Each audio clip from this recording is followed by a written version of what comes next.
Hi all, last time we braved the treacherous lands of Arcadia, Attica and Argolis and got ourselves Athena's shield and the Staff of Fennel.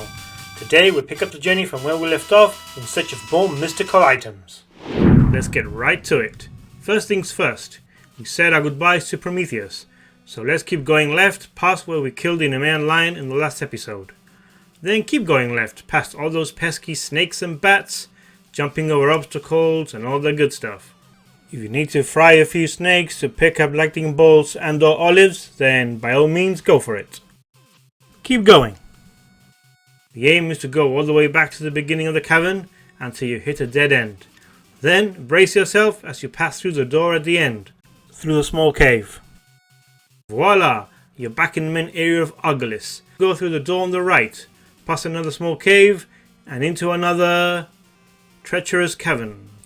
You can safely disregard all the doors across your path in this area. Just keep going right, dealing with enemies as best you can, and leaping over treacherous pits as you continue right to the next area.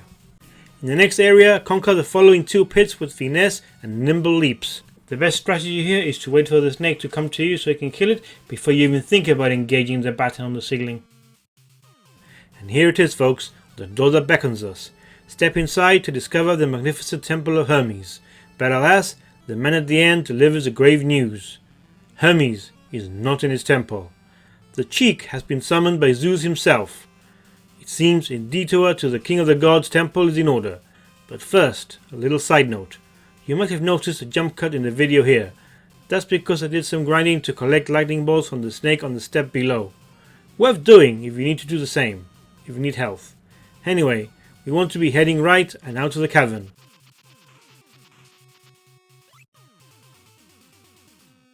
Now, we channel our inner explorer and head straight out of the cavern and back to the main Argolis area. We make our way back to the upper left corner of the area, then burst through the door like a boss. Voila, we are back in Arcadia. It's like a never-ending loop. From the tiny house, take a right turn like a squirrel on a sugar rush. Anyway, keep heading left towards the end of the area, avoiding the slimes and little bears with little spears. There are a few screens to get through, so take a deep breath and keep pushing forward until you get to the end of the area. Soldier on. Push through the door, and what do you see? An old woman just chilling in the tree. I know, right? Exit the tree and head on right. Keep going right across the area until you stumble upon the small white house from the last episode. Again, it'll take a few screens to get there, so keep heading right, avoiding the slimes that threaten to drop from the ceiling. Enter the magical abode and follow the path like a demented snail. And what awaits you? The bull we fought last time, of course, is itching for a rematch. Challenge accepted. Show the bull who's the real matador. It takes just 2 hits to kill it with the staff. And then gracefully pirouette to the left, entering Zeus's legendary temple. But hold your horses, my friends, Zeus isn't home, and in his place stands Hermes, the messenger of the gods. Talk about a divine mix-up. He's generous enough to give to his fabulous sandals. With these babies you can jump higher than a caffeinated kangaroo and even defy gravity by strolling on ceilings. Oh yeah! Give the bull another taste of defeat after leaving Zeus's temple, then follow the path back to Arcadia. If you want, you can have another chat with Hermes again, and he'll bless you with a secret password. It's like a VIP backstage pass, my friends. Jot it down or etch it into your memories, because it'll be your saving grace if you ever hit that dreaded game over screen. Now, armed with the power of fire and our fancy Hermes sandals, it's time to set our sights on the forest of the Peloponnese. Go right, destroying cobwebs with the staff's fire projectiles and dealing with bats and gigantic flightless turkeys. 2 hits with the staff sends him packing. Walk on to the end. Enter the door at the very end and follow the path into another forested area. Turn right, enter the first door to get another foresty area. Turn left, enter the second door, which should be next to a sneaky spiderweb. Lo and behold, we've discovered Apollo's temple, and the timing couldn't be better. Strike up a conversation with the one and only Apollo, god of light and music, and be prepared to receive the almighty Apollo's harp, it's like a musical gift from the heavens. With the harp you can summon Pegasus at sun monuments. And who needs an Uber when you can ride a winged horse, am I right? That's our ticket to exploring new and exciting locations, my friends. And there's the harp in the items menu. We're not going to equip it just yet, we're going to save it for another time. Now let's say goodbye to Apollo and be on our merry way.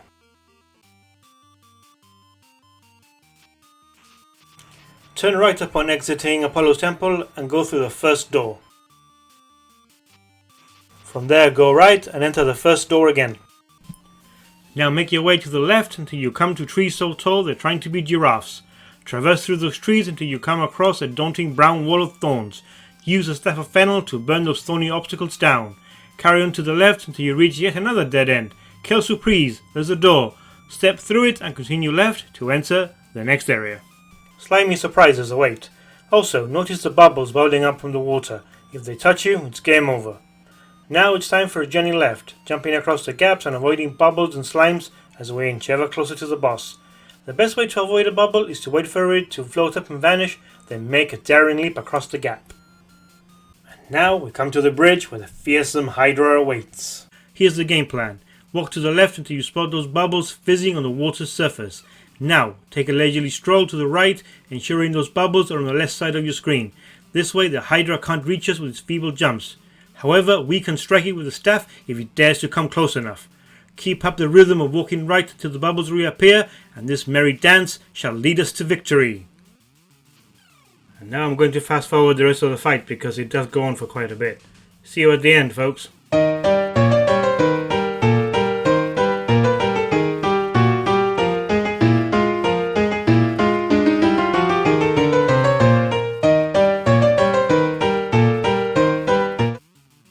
It takes exactly 8 hits to kill the Hydra. We can then proceed to the left, leap over the gap, and enter the door in the tree to discover a delightful nymph. She has a gift for us, the next main weapon of the game, the mighty sword. It's stronger than the staff of fennel, that is, in terms of physical hits. Also, some enemies can only be killed by the sword. Alas though, it has no fire spewing powers, which is why I'm still using the staff as my main weapon. Here's a sword in the menu. We could equip it now, but I'd rather hold on to the staff of fennel just a little bit longer. We bid the nymph adieu and then exit the tree. We turn right and start making our way along the path we took to get to the Hydra.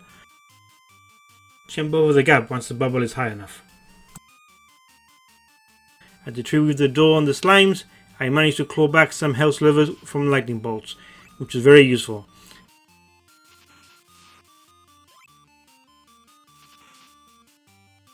Anyway, we continue towards the right, taking care to avoid the slimes and bubbles, jumping over obstacles and gaps as needed.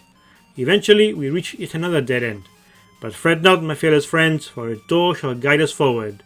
Let us follow the path until we find ourselves in the treacherous forest of thorns once again.